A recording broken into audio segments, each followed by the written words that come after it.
Let me thank the people of Vermont from the bottom of my heart for giving me the opportunity to serve in the United States Senate. It has been the honor of my life. Today, I am announcing my intention to seek another term. And let me take a few minutes to tell you why. As the chairman of the Health, Education, Labor, and Pensions Committee, as part of the U.S. Senate Democratic leadership team, as a senior member of the Veterans Committee, the Budget Committee, and the Environment and Public Works Committee, I have been and will be, if reelected, in a strong position to provide the kind of help that Vermonters need in these difficult times. In recent years, working together, we have made important progress in addressing some very serious challenges. But much, much more needs to be done if we are to become the state and the nation our people deserve. Together, we have made Vermont the leading state in the country in terms of per capita utilization of community health centers. That means that up to 190,000 Vermonters every year are receiving their primary health care, their dental care, their mental health counseling, and lower-cost prescription drugs at these centers. But that is not enough. In my view, the United States must join every other major country on earth in guaranteeing health care to all of our people as a human right, not a privilege. And that's a fight we must continue to wage. Together, we have begun the process of lowering the cost of prescription drugs.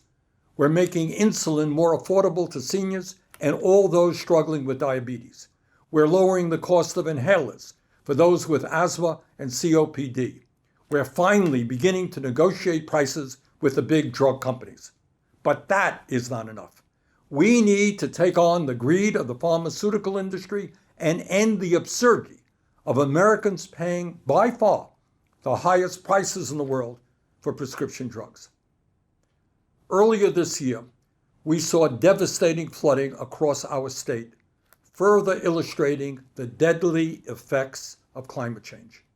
And I will tell you that visiting the communities impacted in Berrien, Montpelier, and Weston, Ludlow, and other towns, and talking with Vermonters who had lost their homes and businesses, that was a painful experience.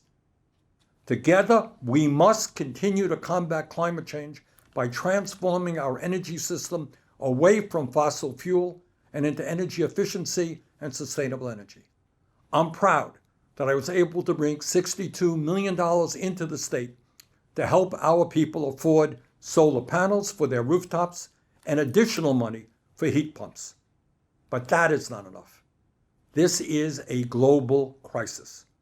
We must work with every country on earth to cut carbon emissions and save the planet for our kids and future generations.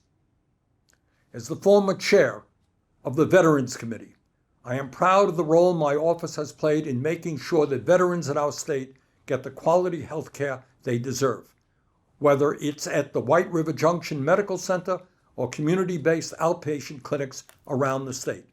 And I'm excited about major new VA health clinics which will be built both in Chittenden County and for Vermont veterans in the southern part of our state.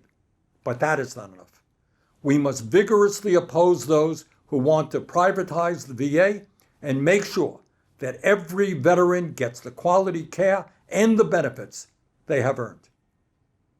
I am proud of my 100% lifetime voting record in defense of women's rights and the absolute need for women to control their own bodies. And I'm proud of Vermont for becoming the first state to enshrine abortion rights in our Constitution. But that is not enough. We must codify Roe v. Wade into national law and do everything possible to oppose the well-funded right-wing effort to roll back the gains that women have achieved after decades of struggle. No more second-class citizenship for the women of Vermont or America. I'm proud of the role my office has played in canceling student debt for millions of Americans, including nearly 6,500 here in Vermont. But that's not enough. In a highly competitive global economy, we need to make sure that all public colleges and universities are tuition-free and that every Vermonter, regardless of income, can get the higher education they need to pursue their dreams.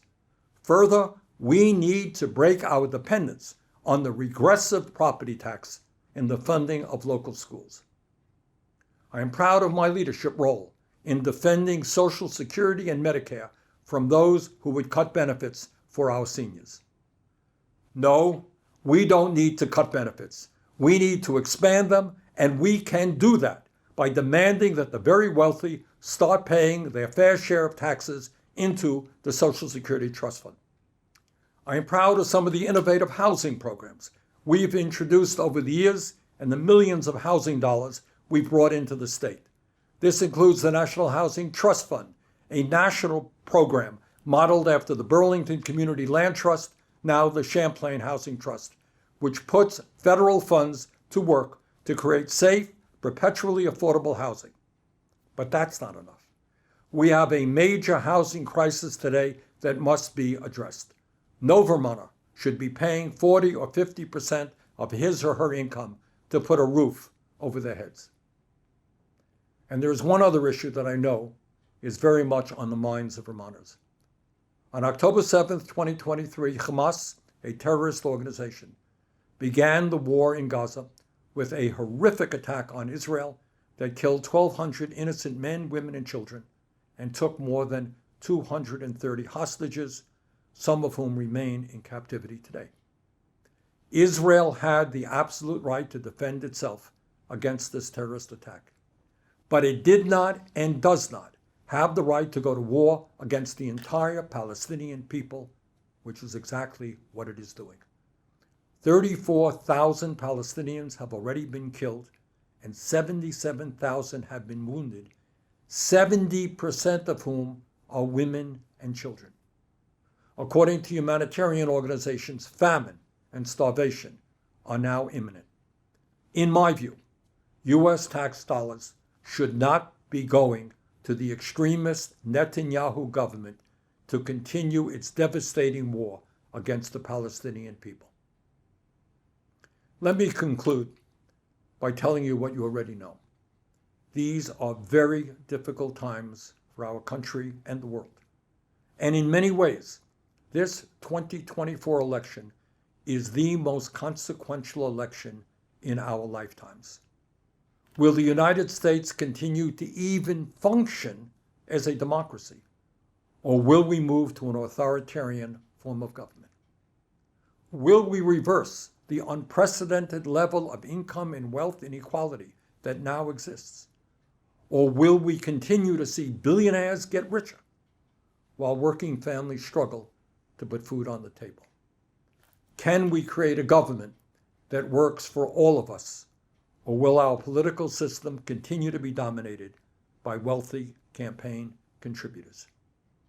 These are just some of the questions that together we need to answer, and that I look forward to discussing with you on the campaign trail. Once again, thank you very much for the support that many of you have given me in the past. As I enter this campaign, I look forward to your continued support. Thank you.